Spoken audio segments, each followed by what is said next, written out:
So this show, I feel like in order to talk about this show, I actually have to do a sort of joint review of not just this show, but the book that it's based on.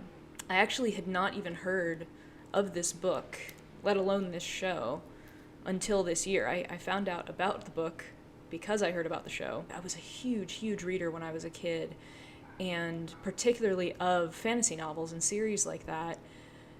So when I heard about this show and this book, Between the Lines, and that it was sort of blending fantasy and reality and all about like getting to live in your favorite book,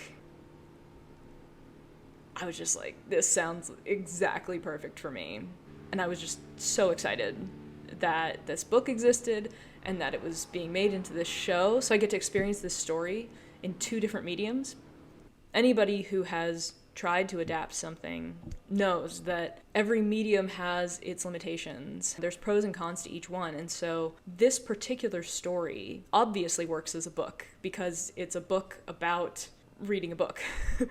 and how the characters literally come to life. Just that aspect of this alone is something that just like absolutely works in the medium of a novel. But the world and the characters are so complex and colorful and layered that it absolutely just jumps off the page, and you know that this would work in a visual medium, and it almost like begs to be in a visual medium.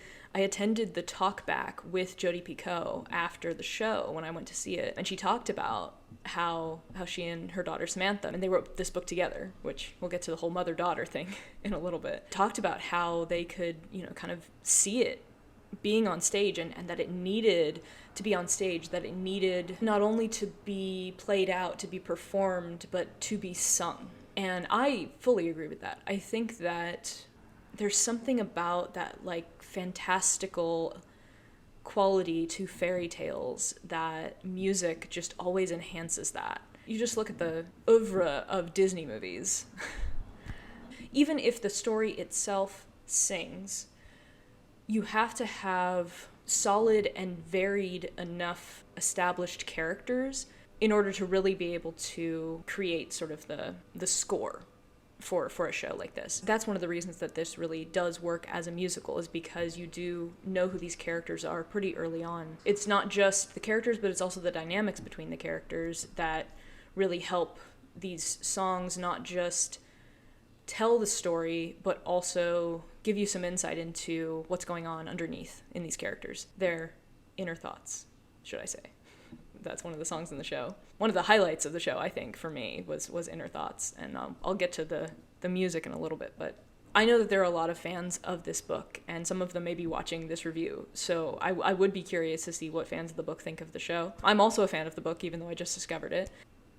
It's a different kind of reading experience when you're reading a book knowing that it's already been adapted into another medium. But this, being a stage adaptation, it's a whole other ballgame, because in addition to just like literally seeing this story come to life before your eyes, it's also theater. And there's just something about live theater that is so invigorating as an audience member, to be in that space with other people and everybody's experiencing the same thing. Whenever I go to a show, I'm a kid on their first visit to Disneyland, I get so excited about being there, I get so giddy. I'm not going to walk you through the entire show, because you should go see it. It is playing at the Tony Kaiser Theater, so definitely check it out if you can see it. But I'll give you a little bit of the experience of like walking in.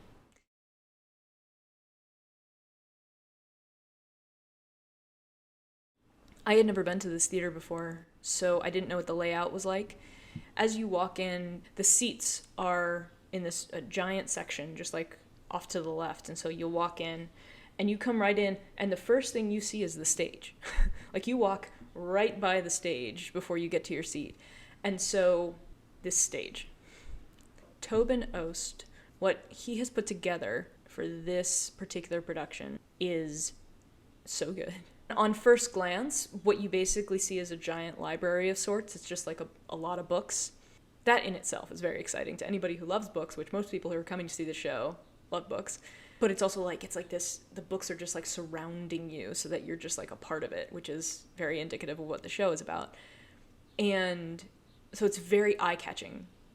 But once you get past looking at all the books, you can see that there's something hanging over the top. It took me a second to figure out what it was. I was like, you know what that looks like? It looks like a page in a book that's been like torn. And I was like, that's absolutely what that is. And so when the show did start and they started projecting things on that, like the story itself, I was like, it is the page. That's awesome. And I do need to give credit where credit is due to Kate Hefner, who is the projection designer, and to Jason Lyons, who did the lighting design, because the ingenuity to use projections on the screen, on stage, was just, yeah. It was so effective. Like, technically speaking, it was pretty much necessary because of the way that they were having some of the cast members act out, you know, some of the pages in the book. And so you had to have something there so that you could also see the cast member. But they just did such a good job of utilizing that technique throughout the show and very much made you feel like this story was coming to life before your eyes. And the lighting design also, when you first come in and you see the stage is lit with this kind of like blue purple, it felt like a bedtime story type atmosphere. It felt like it was kind of like nighttime and you're reading your favorite book. And that's exactly the spirit that the audience should be in before this show starts, because it's literally about that.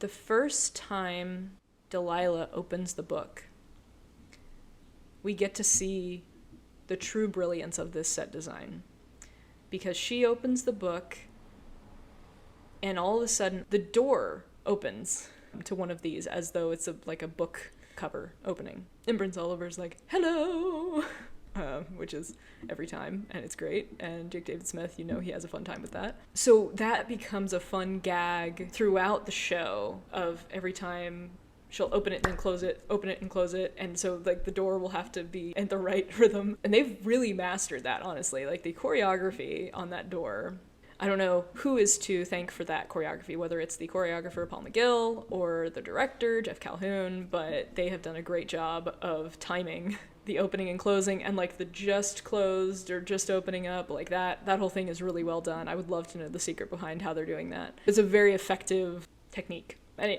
it makes complete sense with like the opening of the book. There's a lot of things like that in the show where you see that Prince Oliver is tied to whatever Delilah's doing with the book. There was one moment where he started swaying and I couldn't quite figure out what was going on, and then I realized she was moving the book.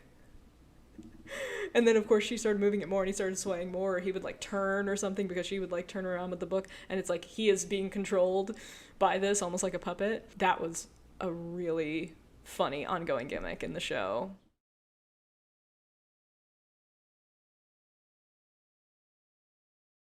Talk a little bit about the concept of this story. I feel like Samantha Van Leer and I would be very kindred spirits, because I'm definitely one of those people that years beyond when it was appropriate for me to be enjoying childlike stories, I was still very much into them, and I honestly still am. I think that there's something that's timeless about a lot of these kind of fantasy things. And I don't think it does have an age, but I love that the protagonist of this show, of this story, Delilah, is someone who loves a kid's book. I just think there's something so wholesome about that, and it's not the type of story and it's not the type of lead character that we normally get to see in a book or on a stage. So just that characterization already was very encouraging to me as an adult who still enjoys, you know, childlike stories. This adaptation actually leaned a little bit further with Delilah being older. I think they made her like 17 instead of like 15 or 16, which allowed for them to use a few more sort of innuendo jokes than the book does. There was a lot of this judgment of Prince Oliver, about the fact that there was a reader who he had a crush on, or who he was in love with, and so like all the characters were like, our readers are children, what is wrong with you? And he was like, no, she's 17. So there were a lot of those kind of like, it's legal, I promise type jokes, which were fun. Even if there was a little bit of innuendo and a little bit of like maybe some like PG-13 type of content, it was still very much a family-friendly show. And when I was looking at the crowd, both like when I first came in and then during intermission, I noticed there was a really big variety of ages and demographics coming to see this show, because I think that it appeals to everybody. There's something everybody can get out of it. What that tells me is that everybody loves a good story, and everybody wants to escape into fantasy a little bit, even if it's just for a couple hours on a Saturday afternoon. There's something that is just so enticing about that, and I love that this show celebrates that.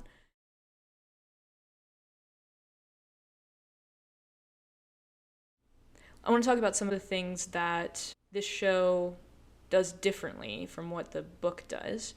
I found out about this show initially because Ren Rivera was attached to it. When they like made the announcement, they were like, and I'm playing a non-binary character. I was so beyond excited that not only were they as a non-binary performer in an off-Broadway show, but the fact that they then also get to play a non-binary character and bring that kind of representation to the stage was just, it was just great. So I knew going into this that the character they were playing, Jules, was non-binary. And so when I read the book, I don't know that I really expected the character to be non-binary in the book, just because the book was written a few years back and that kind of representation is still working its way into pop culture, into media. And in the book, Jules does use she, her pronouns, but also is very much an independent spirit. And so it doesn't feel off-brand at all for Jules to be non-binary. Even for Jules to have been non-binary in the book, but just not yet having come into that part of their identity. So in the book, Jules is Delilah's best friend, and sort of like the only friend that Delilah has.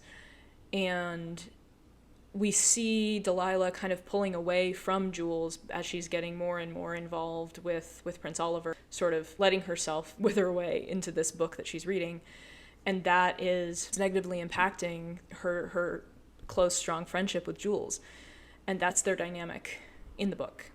Jules is a supporting character in the book, for sure, but also kind of not very present through a lot of it. And in the stage adaptation, instead of having Delilah already be friends with Jules and pulling away from Jules, what they've done in this one is basically have Delilah be ostracized from everybody at school. No one's hanging out with her. Jules is the new kid in school and is not taking anything from Allie and her crowd, but also isn't feeling welcomed by Delilah and is just kind of making their own way at school. So that was intriguing to me, because it meant that now we had another arc to follow, which was, are the two of them going to become friends? And if as a fan of the book, I was like, I hope they're friends, because you can tell they both kind of like need another person in their life to support them. I was watching this and seeing Ren be very snarky and have all these great comebacks to people as Jules on stage. Like, Jules in general is just such a great character. I knew that Ren was a cover for Joe and Jagged had they gotten a chance to do that. And I could definitely have seen that happening. I was watching this and I was just seeing shades of Joe throughout this whole thing. And a lot of people commenting on the show, people posting about it on social media are just like, Jules is the best. Which is awesome that there's this non-binary character that people are really latching on to. The fact that Jules is non-binary doesn't feel revolutionary in this show. It just feels like an authentic representation of what a typical public high school is like. Because non-binary people exist in the world, and so this just sort of normalizes it without, there are a few like lines where they make it very obvious that Jules is non-binary, but it's not like that's like the focal point of the show, is that we have this non-binary character and da-da-da-da-da. It's just like, this is just one of the characters and they happen to be non-binary.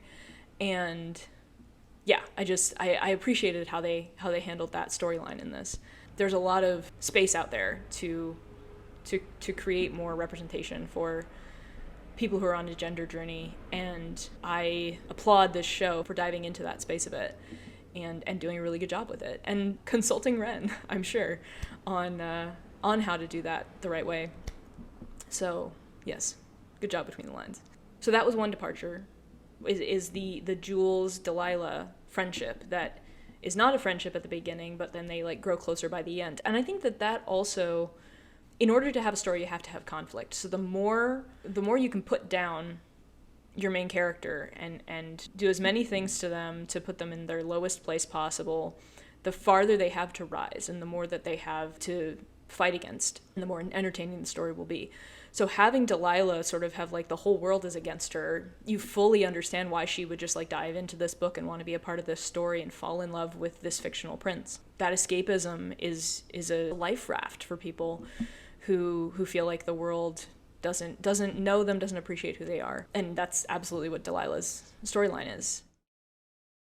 One of the biggest differences I saw, having just literally come off of reading this book to going to see the show, is that in the book there's sort of 3 different storylines going on.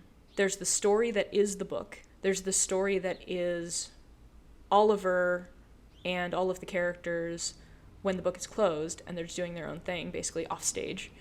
And then there's Delilah's story outside of the book. And in this one, there's pretty much just the Oliver and Delilah bits. The story that is the book is there in pieces, but only when someone like opens the book and starts reading a little bit, and then we almost immediately go to something that's outside of the story. Because there's not as much focus on the romanticism of the book itself, the quest and the fairy tale aspect. It's much more about, that's not what fairy tale characters are really like, this is what they're really like. Drinking after hours, talking about politics and feminism and all these great things. That's the aspect that is different about this from other stories. You know, it's not just a fairy tale, it's what are the fairy tale characters doing outside of that. By the way, if you like that, I will also recommend another book series, which is The Land of Stories by Chris Colfer. A great look at fairy tale characters doing their own thing.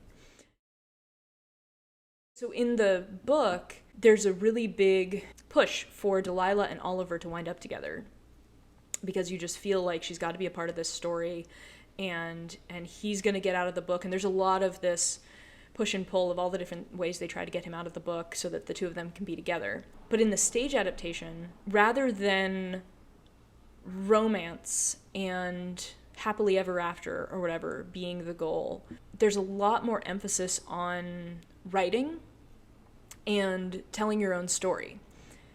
One of the ways that they have modified this storyline with Jules is to have Jules be in the writing club. It's literally just Jules and like the librarian. And there are several references in the story of Delilah should join writing club. So it's like all the characters in it are encouraging Delilah to lean into this creative side and to write her own story. And there's a lot of lyrics in the show that are talking about that, about writing another story, writing another chapter. There's literally a song called Another Chapter. And so that changes part of the arc of that story. It's less about getting Oliver out of the book so that he and Delilah can be together. It's more about getting Delilah out of her own shell so that she can, manifest a better life for herself. So in the book, when we have the reveal that Oliver and Edgar look alike, it allows for the opportunity for there to be this sort of, switcheroo, which winds up with Oliver basically taking the place of Edgar being in the story and getting to be the character that he always wished that he could be. So it's like happy ending for everybody because Oliver and Delilah are together, and then Edgar gets to live the adventure. But because romance is not the end goal in this stage production, instead what happens is they decide that they can't get Oliver out of the book. And they sort of talk about the power that story has, that kids need to read this story so that they know that you can find other ways to outwit the monster. And it's like every time you open the book and you tell this story, you're changing another person's life and making them believe in themselves and all this wonderful stuff that's all about the power of writing and story. Because again, that is like the theme in this show. And so because Oliver stays in the book, people who are watching this show, knowing how the book ends and knowing this little twist that Edgar and Oliver look alike, you're sort of waiting for Jake David Smith to change out of his Prince Oliver costume and become this Edgar character. I'm like sitting there going like, okay, they're just talking long enough for him to get out of his costume. And he does, he comes back out as Edgar. And instead of it just being like Edgar and Delilah just kind of like sitting there playing video games and not really bonding, they have like this instant connection. They did this thing in the show where they would have Oliver and Delilah start to talk over each other and be like, oh no, you go first. And it happened maybe like 2 or 3 times throughout the show. So it was something that you noticed about their dynamic and their way of interacting. And so when Delilah and Edgar do that, there was like literally someone in the audience who was like, like they were like picking up on the connection between the two characters. It was great.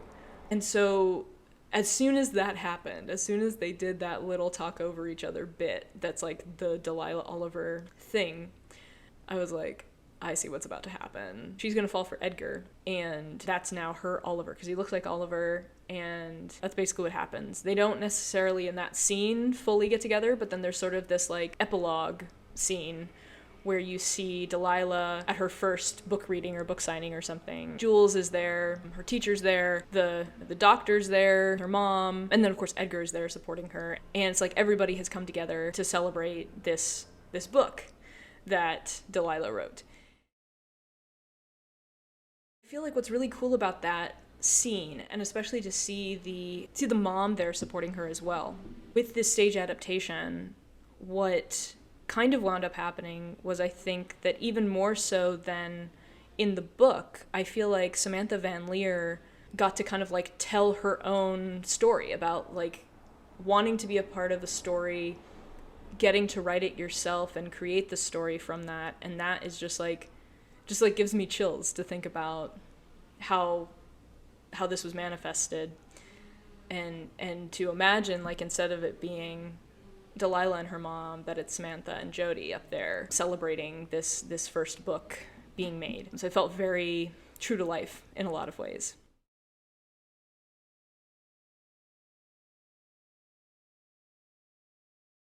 I feel like there's these constant reminders that this is a story that came from a mom and a daughter working together, because that element is present throughout both the book but particularly the stage adaptation. Getting to see a messy and not always friendly relationship between mother and daughter, it's really a breath of fresh air. And I think it's something that would be very cathartic to a lot of people who know how complicated that dynamic is. And I will say Jagged Little Pill does a good job of that as well. The relationship between MJ and Frankie, it's very heated most of the time. There's a lot of disconnect and miscommunication happening there. I feel like in this one, it's not so much miscommunication, it's definitely disconnect. But this is the first time that I have seen Julia Murney perform. She plays the mom. And the emotional depth that she has was, wow. There's a sequence where she and Delilah have just really had it out, and they kind of retreat into other spaces to be by themselves. And you get the sense that this is a house that is often very quiet because there's not a lot of deep communication happening. There's a lot of hurt that's not being addressed. And as much as Delilah has to put up with Ally McAndrews and kind of just being an awkward teenager, there's something that she has control over, which is choosing to stand up against that or stand up for herself. And rather than engaging with that and trying to either communicate with her mom or make up with the bullies or anything like that, she instead retreats into this book and doesn't want to face the real world problems. She'd rather be in this book and falling in love with this fictional character. So with Delilah retreating into books and her mom just constantly working and being out of the house, there's not a lot of time for them to connect. As the song starts, we see the mom sort of relax, and we see her kind of speaking of simpler, happier times. You can see the wistfulness in the mom as Julia's singing this song. And when she finishes the song and she goes back into the pose that she had before, her whole demeanor changes back into what this like hardened person that she's had to become because of everything that's happened. Yeah, it's emotional. I feel like in the book, the Mom didn't have as big of a role. Like, even in the book, Jules is the one who drives Delilah to meet Jessamine. And in the show, Jules is basically about to, or to give Delilah their keys. And the mom interrupts and she's like, I'm going to drive you and you're going to tell me everything that's going on. And so there's already focus on there being more connection between these two characters.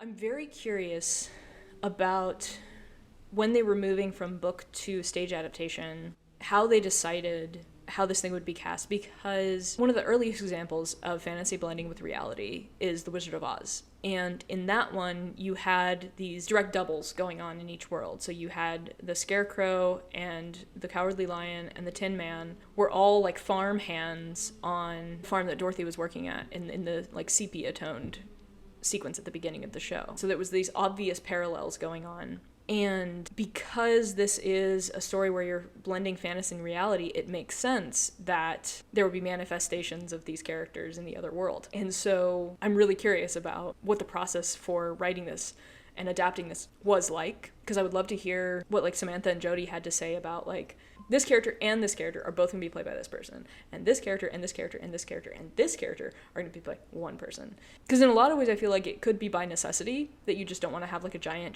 cast, but it really works. I think they did a good job of choosing who would be both things. The only person who only plays one character is Ariel Jacobs, who plays Delilah, who plays the main character, because everybody else in her life is like a part of this story, which again makes sense because again it's like Dorothy, you know, like Dorothy's the only one who's not playing multiple characters. Dorothy is just Dorothy. Technically Toto is also just Toto, but because even Jake David Smith, who plays Prince Oliver, winds up revealed to play Edgar at the end as well, so he also plays two characters. So actually I feel like the fact that you have this sort of twinning going on with Edgar and Oliver, it kind of hints at the fact that there might be manifestations of these characters in our real world. So yeah, it works really, really well. I got to go to a performance where I got to see a swing go on. Heather Ayers was playing a bunch of different roles. I always love getting my playbill and seeing that at this performance little tab in it, because it's so special to get to see other people go on in these roles. I want to give a shout out to Will Burton because he was so good as Frump. When I was reading the book, and in the book it's basically like a dog who talks, I was curious to see what they would do with the costumes on that. And again, credit where credit's due, Greg Barnes. These costumes were so good. They're so colorful, and I mean all the fairy tale stuff is great. You know, Prince Oliver's costume is fantastic, and the mermaids, the fairies, I mean, you know that he had a blast making this show. But even the costumes that are worn by like the teens in the everyday type stuff, I want all of Jules's wardrobe. Can I please have all of Jules's wardrobe? Everything that Ren was wearing was just like so great. Anyway, all to say, Frump, in the book it's like this dog who's talking, and he's in love with the princess that Oliver is supposed to be in love with. In the same way that you have like this doubling going on. Frump and the princess are played by Ryan and Allie, who are a couple in the outside world, and so it makes sense that the two of them would be like meant to be together. But there's a sequence where Frump gets a solo called Out of Character. Thank you for these titles, where he's really trying to show the princess that he is human. He's like the man for her. And it's an adorable concept in general, but it's further enhanced by the fact that it's a tap dancing sequence. Thank you, Will Burton, for this tap dancing number. So much fun to watch. So impressive. I was talking earlier about Inner Thoughts.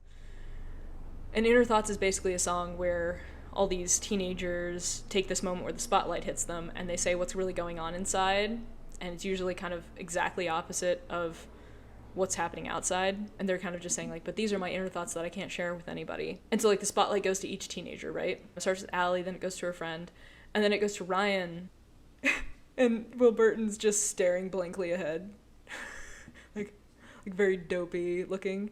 And the spotlight stays on him for a couple seconds, and you're like waiting for him to sing his inner thoughts, and then people pick up on the joke and they realize he has no inner thoughts. and then people start laughing, and then the spotlight moves to another person, and then they do their bit, and then it goes back to him, and he still has no inner thoughts. Oh, it was so funny. Yeah, so Will Burton as Frump and Ryan, both perfect, and a genius way to like double that casting. And with regard to Hilary Fisher, who played Ally McAndrews, she was good as Ally McAndrews because she captured that sort of like mean girl, queen bee spirit, but you could tell that there was also an element of like, why is Ryan such an idiot? So there was something that was grounding her a little bit more than just being sort of the airhead that you would expect her to be. But then it also was a big contrast from the princess, who is an airhead, and she did that really well, and that was really fun to watch.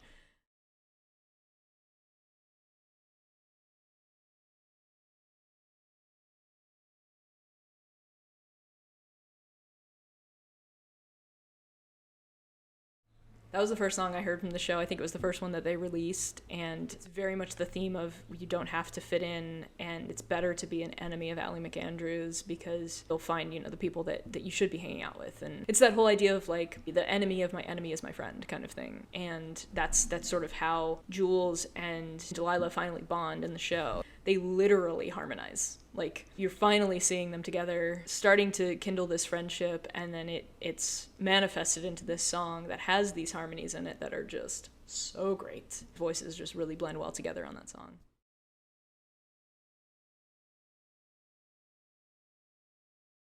Something that came from this experience of getting to read the book and to see the show that I did not anticipate was, in addition to just having a great time and it just being a fun show, it really was inspiring to me as a writer to try to write my own story and add some magic and some fantasy into my own life experience and create a whole new story from that. I came home from this show way late at night and I could not go to sleep because I just wanted to create. I just wanted to write stuff, and I just sort of started working on some stuff that I hadn't opened up in a while. Delilah is a very inspiring character. It showcases the importance of storytelling, and Samantha Van Leer and Jodi Picoult wrote a stellar book, and I think that the adaptation of that book is just really well executed. You can tell that the original writers of this book were involved in this adaptation because of how true to the spirit of the original it was, but also how, even though they enhanced some of the storylines and they changed a couple things, they modified a couple things, it still felt authentic, and it felt like it just dug a little bit deeper into what was already there in the story.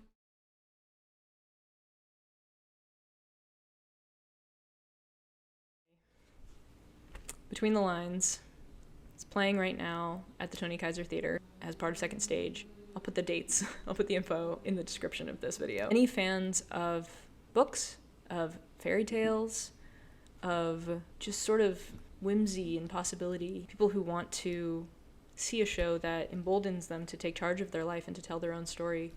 I think everybody needs a little bit of magic in their life, and if you have a chance to read the book before you see the show, I haven't told you everything. There have definitely been some spoilers in this. I talked about the end, but there's so much more to get out of it. So I definitely recommend the book if it sounded appealing to you.